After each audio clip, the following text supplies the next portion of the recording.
बिस्मिल्लाहिर्रहमानिर्रहीम। अस्सलाम वालेकुम। उम्मीद करती हूँ सब लोग अल्लाह पाक के फजल करम से खैर ऑफिस से होंगे। जी जनाब, ये सुबह का टाइम और हमारा नाश्ता हो रहा था। आज मेरी बेटी की माशाल्लाह से फरमाइश थी कि नान चने खाने हैं।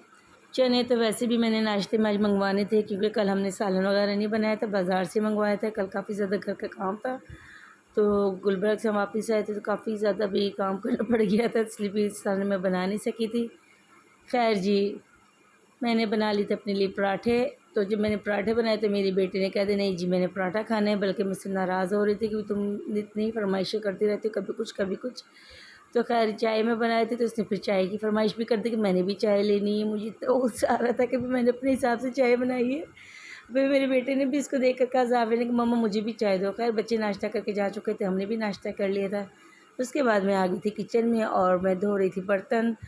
तो वीडियो बनाने वाला नहीं था, मुझे बर्तन धोते धोते ख्याल है कि मैं क्यों ना इसकी वीडियो बना लूँ। तो मैं वीडियो बनाने के लिए किचन में आ गया हुआ था। ये बाजी की बेटी अमारा, इसे भी मैंने बहाने से अभी कहा कि आप इधर मेरे पास हो, मैं आपकी वीडियो बनाती हूँ। और ज़ुहान भी माशाल्लाह बड़ा रिलैक्स मूड में बैठा हुआ था। मैंने से ज़ुहान से कहा मैं तुम्हारी वीडियो बना रही हूँ, हाई करो। तो उसने माशाल्लाह हाई करने लगी। ये देखिए माशाल्लाह उसने बड़ा प्यार से, यानी प्यारा से उसने ना हाई किया।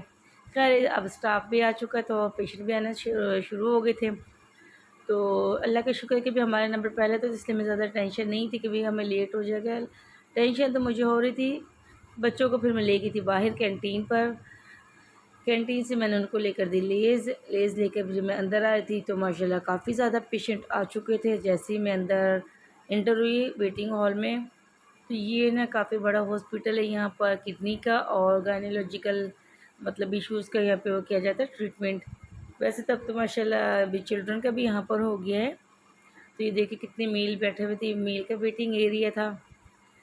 तो उसके बाद ये हमारा फ़ीमेल का वेटिंग एरिया था। यहाँ पर भी मतलब फ़ीमेल क्योंकि जो डॉक्टर साहब थे उनका 11 बजे का टाइम था, वो आई नहीं थी, हम वेट कर रहे थे। खैर वहाँ से फारिग होकर आ गए थे और हो गए थे हम लेट। तो मैंने आके बना कर दिया अपने हस्बैंड को मिल्क शेक, स्ट्रॉबेरी का शेक। खाने का टाइम गुजर चुका था और आज खाना था मेरी सिस्टर की तरफ, उन्होंने बनाई थी कढ़ी। तो उन्होंने मुझे इनवाइट किया हुआ था कि मेरे घर आपने आना है, बल्कि उन्होंने मुझे कहा था कि कढ़ी भी आपने ही बनानी है। तो मैंने जल्दी जल्दी अपने हस्बैंड को मिल्क शेक दिया और मैं फिर अपनी सिस्टर के घर चली गई। जब मैं वहाँ गई तो मेरी सिस्टर ने माशाल्लाह से कढ़ी भी बना ली थी और उन्होंने कपड़े धोने थे, वो कपड़े भी धो चुकी थी, सफाइयाँ कर रही थी वो। ये देखिए वो कपड़ों से फारिग हो गई थी। तो मैंने कहा दिखाओ मैं कढ़ी बनाऊँ। कहते बड़ा टाइम से आई तुम जो कढ़ी बनाओगी। कहती मैं बना चुकी हूँ। तो मैंने पता गैस शेड्यूल अब आजकल आ रही है तो यानी कि फ़ौरन टाइमली बनाना पड़ता है। खैर जनाब मैं उनके किचन में गई और जाके मैंने देखा तो माशाल्लाह उनकी कढ़ी बिल्कुल तैयार थी। ये देखिए जी माशाल्लाह माशाल्लाह उनकी कढ़ी की फाइनल लुक कितनी ज़बरदस्त बनी हुई थी माशाल्लाह, बहुत अच्छी बनी हुई थी। फिर मेरी बड़ी नंद की भी फरमाइश आ गई कि मुझे भी कढ़ी टेस्ट करवानी है। खैर जनाब मैं उनके रूम में गई तो उन्होंने फिर मुझे दिया खाना।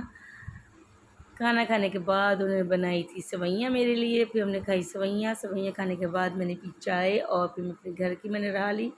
आते हुए उन्होंने मुझे कढ़ी का सालन दे दिया कि भी आप घर जाकर शाम में और सुबह नाश्ता इससे कर लीजिएगा। मेरी सिस्टर ने मुझे मेरे हस्बैंड के लिए 7 रोटियाँ भी दे दी थी। घर आकर मैंने कढ़ी को गर्म किया और अपने हस्बैंड को खाना दिया। इसी के साथ मैं चाहूँगी आपसे इजाज़त। दुआओं में याद रखिएगा। इंशाल्लाह मुलाकात होगी नई वीडियो में, तब तक के लिए अल्लाह हाफ़िज़।